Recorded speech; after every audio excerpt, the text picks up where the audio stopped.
So, yeah. Kal Kat, the Kal Katster. You're watching a review of Masters of the Universe Revelation Part 2. Second half of the stories released last July. I will try not to compare it to Cillian Space because it really isn't, technically. Or the other one on Halloween. Not really. Yeah, so...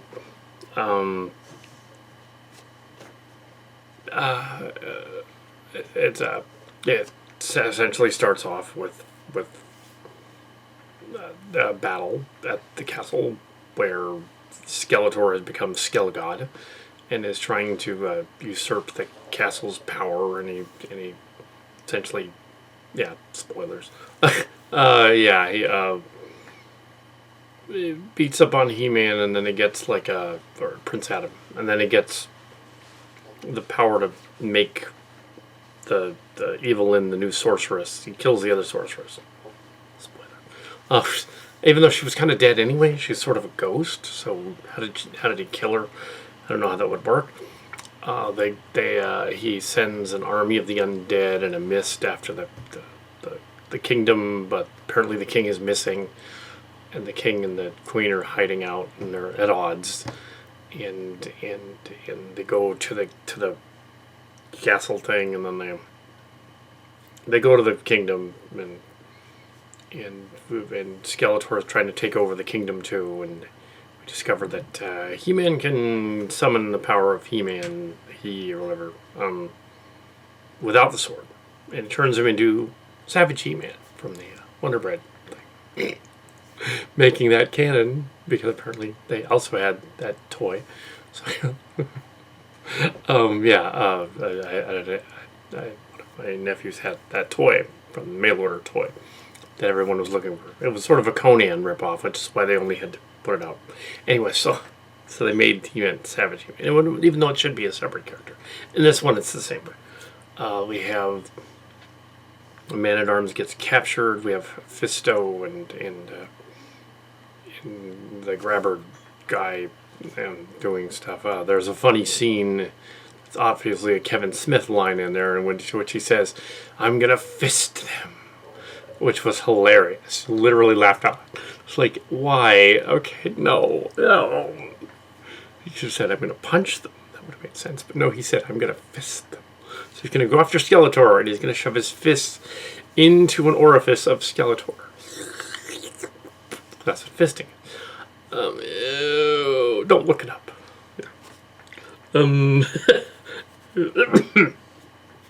we get some of the origins of Teela, making it canon that she's the daughter of the sorceress and Man-at-Arms, although in the show she was adopted. So they did change that. And in the reboot from 2000X, she was also adopted. But yeah, they sort of changed that. We also have Skeletor, Skelegod, and Sorceress, Evelyn, God, arguing back and forth. And at one point, they become they trick each other into depowering, and there's a gross kissing scene that happens. Obviously, one of them's trying to manipulate the other, even though he doesn't have lips, so technically it wouldn't be very much fun to kiss a skull. Meh. The others go to find the king and the queen. Teela and He-Man and them. Man-at-Arms is freed from prison after the Skeletor had him in prison for a while. But he wants to keep him alive because he's a master of the universe. He keeps him alive. So he's got all these different ideas and things going on that motivate his crazy behavior. Manipulator of things, because he's like a demon guy. Similar to the Kingdom Hearts one that I reviewed for Halloween on the other channel. I reviewed the first 5 episodes of that on the other channel, but I didn't review it on this one. This one's different though. This is the Kevin Smith one. At one point, Panther shows up, but is quickly dispatched. At one point, Ram Man shows up. not Ram Mam from the other one. We have various spells and counter spells, and plans and things, and He-Man and Skeletor eventually fight again to the end, and whatever, and sort of a stalemate because they really can't necessarily kill each other off for real, because then it would be over. Yeah, so that's basically a summary of what happened. So, yeah, and Tila becomes essentially the new Sorceress Supreme, and her lieutenant becomes Man-at-Arms, Lady Man-at-Arms. Yeah, like in the original, like in the earlier scene, so she becomes a Man-at-Arms. She doesn't appear to have magic powers. At least I forgot about them. Skeletor at the end meets up with Triclops. I think I called him the wrong guy in the last one. Mechanic, but it was a Triclops. And he was he faces the motherboard, and the motherboard turns out to be working for Hordak. So there's a Horde symbol comes out. She's a Borg, basically. But yes. So yeah. Yeah, well, I suppose everybody wants to know whether it worked or not. I mean, there's a lot more nuances, and other people will do longer reviews. This is just thoughts on it. I knew what the second half was going to work. The haters in July freaked out through July, August, and September, ban-hammering Kevin Smith and his people. Even Spectre Creative, who had nothing to do with it. He was from the 2000X series. He had nothing to do with it. He was just another He-Man person. He had nothing to do with it. Yeah, going on about how it was completely... they messed everything up.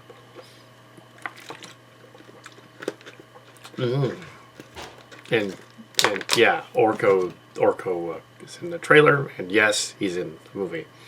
He finds a way to come back. I won't give away everything, but he finds a way to come back. Got a couple of funny one-liners. This one's less chasing Amy and more Dogma, basically. It's got to do with Dogma. The two evil angels vying for power and the thing going back and forth, and it's Dogma. Yeah. I'm surprised there wasn't a guy with a blessed golf club going. But if you count the dark staff, Havoc staff, it's the golf club, then it works. So yeah, Dogma. A little bit of some parts of it, a little bit of yeah, and Eva Lynn's origins is different in this one. Also, a couple other people. But it's an alternate universe. It's a multiverse. It always has been a multiverse. If you go back to the original comics, the 80s, it was a multiverse. So why can't this just be a different version of the universe? They're looking into the other universes. When they go into the chamber thing and look into the galaxy and then the universe and then the superstring structure of the universe is seen from computers, whatever. We're not actually seeing that they just generated in a computer to see. It's what it would look like if the galaxy was thrown together and all that. We can't actually see that. We're just guessing. We can't even see beyond we can see beyond the galaxy, but we can't see the filament of the universe. That's a computer-generated thing. Anyway, it's here. We can see the galaxy. We can see the center of the galaxy. We can see other galaxies. But being in the middle of this galaxy, we technically can't really know what it looks like beyond it, except through studying things until something flies out beyond it. Yeah, we don't know. Yeah, we can see stuff, but yeah. Anyway, so this scene, they generate this thing, galaxy thing, and it's long and slender, and it has a bowl in the bottom, and it goes up, and it comes into space. It's a freaking bong. It's space bong. Of course, it's a space bong. Ooh, like I've discovered the nature of the universe. Yeah, dude. Space bomb. So the power chamber thing is a bomb. Shoots out energy when you smoke it. Come on, Kevin Smith. Come on. Oh, shit. It's baseball. Shit. But no, everything kind of went together in place. The haters should have realized that it's only part 1 of 2.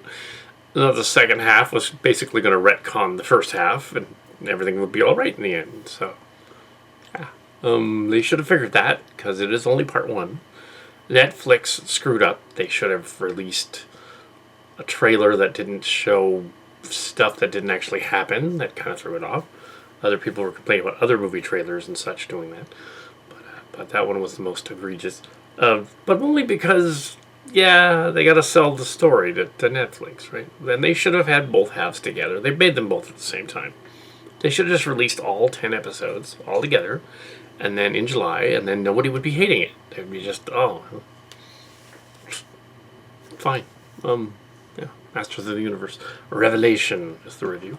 Part 2. Nobody was out of character, really. If you're going to do a story like that, there's plenty of Adam and Tila in it. I implied in the last review that the real relationship in the story is He-Man and Skeletor. Evelyn and Tila. Oh my. But they didn't do that. I was kind of kidding, kind of not. But the original show, Prince Adam was not interested in Tila. It wasn't Tila. He was interested in somebody else. Wasn't Tila. So in this one, they kind of imply they're interested. But no, they're not. That's the only thing that's not right. But it's a different universe. So yeah, he should be not into girls at all. And she should also not be interested in boys at all. Because, yeah, how would she be? If she truly is the warrior goddess lady, she's just not into that kind of thing. And that's what they screwed up on Wonder Woman 1984. The whole premise should have been having nothing to do with that boyfriend coming back from 80 years ago. Yeah, that movie should have been just she wishes for something else. That idea was just really hackneyed. Didn't work. But in this one, it kind of works better because no one's wishing for something ridiculous and then it's a guy in disguise as another guy. It doesn't happen like that here. It was gross that there was a kiss, but it wasn't really a kiss because he has no lips, so there was no. But yes, they're gonna kiss the skeleton. What the hell? Kevin Smith, were you high when you wrote that part? I bet you were. Nar. Oops. Ooh, and having seen some of their version of Watchmen that they had on HBO, little bits of it here and there. I don't know why Mark Bernardin was so thrilled about that series either. It's not Watchmen. It isn't. That's all I gotta say. It's not Watchmen. It's something else. Anyway, but this was a He-Man show. It was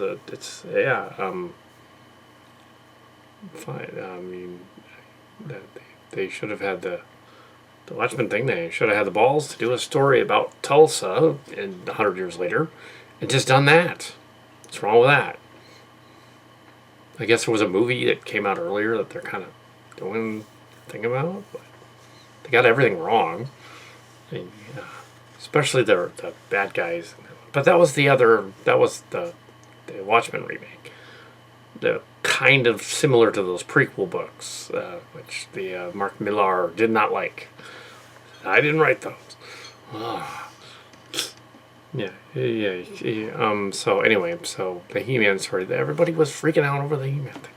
Yeah, this one's not bad. It's fine. It's weird as the Kitty one, the earlier one, takes even more liberties with the storyline and switches gender and class and everything on everybody. And yet they didn't complain about that one at all. So what's the deal?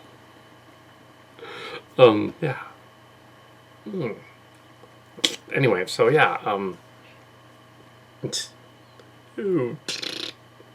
well, the main problem with the Watchmen thing was Rorschach there's these guys that are worshiping Rorschach in the premiere, and they wouldn't do what they did at all if the characters had known.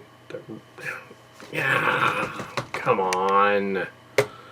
They wouldn't have. Well, that's a review for that other movie. Yeah, they wouldn't have sided with the enemy people in the story because Rorschach was clearly a biracial archetype anyway. So he would have been. I don't want these guys following me. They're supremacist bad guys. No, I don't want them. Get out of here. They should have been like, oh no, not Rorschach. How about the comedian? He would have done that.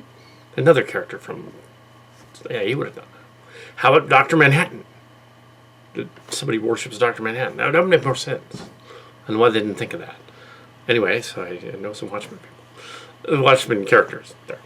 Yeah, then that would make sense. It'd be like, okay, it's the comedian and he's being a dick, and his followers are being dicks. There, that works.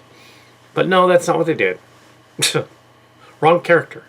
If they didn't even get the characters right, especially that character, that was just the pilot. I don't think I'm going to watch the rest of it. Anyway, I don't know why I went on a tangent about the inaccuracies of a Watchmen show. Probably nobody's watched, so oh well. But I guess it's kind of a parallel to the He-Man show in that the haters only saw half of it and decided they hated it completely. Whereas this one, Anyway, so it